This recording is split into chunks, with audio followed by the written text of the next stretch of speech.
ปิดเผยเบื้องหลังเป็นหยังเขื่อนห้วยลำพันใหญ่จึงถูกเลือกเป็นตัวแบบซ่อมแผนรับมือภัยพิบัติประเทศลาวซึ่งมีสายน้ำอันอุดมสมบูรณ์มีเขื่อนไฟฟ้าหลายกว่า80แห่งทั่วประเทศแต่เมื่อเว้าถึงความปลอดภัยและการเตรียมพร้อมรับมือกับภัยพิบัติเขื่อนไฟฟ้าห้วยลำพันใหญ่ได้ถูกการคัดเลือกให้เป็นโครงการตัวแบบที่สำคัญหลังจากเหตุการณ์ที่บ่คาดคิดของเขื่อนเซเปียนซีน้ำน้อยแตกความกังวลเกี่ยวกับความปลอดภัยของเขื่อนอื่นๆก็เพิ่มขึ้นคำถามที่ว่าเขื่อนจะแตกบ่น้ำจะท่วมบ้านเฮาบ่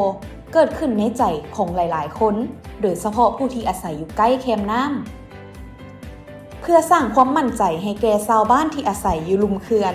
บรรดาองค์การจัดตั้งทางภาครัฐและสากลได้ร่วมมือกับบริษัทผลิตไฟฟ้าลาวมหาชนในการจัดกิจกรรมเผยแพร่และฝึกซ้อมแผนรับมือฉุกเฉินของเขื่อนไฟฟ้าห้วยลำพันใหญ่ที่แขวงเซกองในระหว่างวันที่29-30 เมษายน 2025แต่สิ่งที่น่าสนใจหลายก็คือเป็นหยังจึงต้องเป็นเขื่อนห้วยลำพันใหญ่นี่แม่น10เหตุผลหลักที่เฮ็ดให้เขื่อนแห่งนี้ถูกคัดเลือกเป็นตัวแบบในการฝึกซ้อมด้านความปลอดภัย 1. อิงตามการตรวจสอบของผู้เชี่ยวชาญเขื่อนห้วยลำพันใหญ่มีข้อมูลครบถ้วนเหมาะสมที่สุดสำหรับการฝึกซ้อม 2. เป็นหนึ่งในโครงการที่มีอ่างเก็บน้ำขนาดใหญ่และมีชุมชนตั้งอยู่ลุ่มเขื่อนเฮ็ดให้เห็นถึงผลกระทบที่อาจเกิดขึ้นได้อย่างชัดเจน 3. อ่างเก็บน้ำสามารถบรรจุน้ำได้ถึง141ล้านเมตรก้อน 4. ถึงว่าจะบ่ได้อยู่ใกล้ชุมชนหลายห่าง37กิโลเมตรแต่น้ำสามารถไหลฮอดบ้านละวีฝางแดงได้ภายใน1ชั่วโมงกับ15นาทีหากเกิดเหตุฉุกเฉินเวลาอันสั้นนี้เฮ็ดให้การฝึกซ้อมมีความท้าทายและเป็นจริง 5. การนำใช้โปรแกรมจำลองโปรแกรมแฮกแสดงให้เห็นถึงระดับน้ำที่ท่วมอาจจะสูงถึง 6.05 เมตรเน้นให้เห็นถึงความเสี่ยงที่อาจเกิดขึ้นได้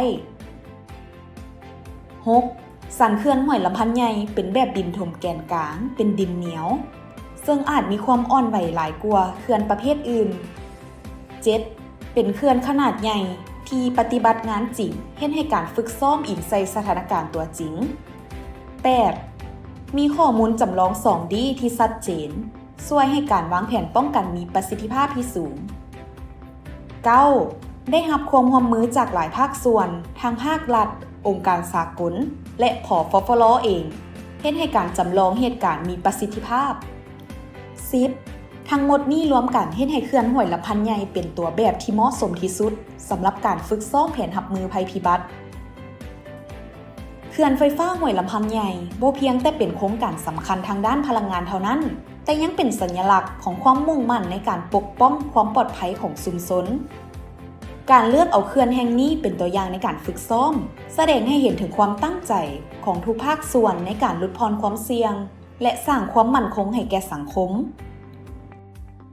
หมายเหตุ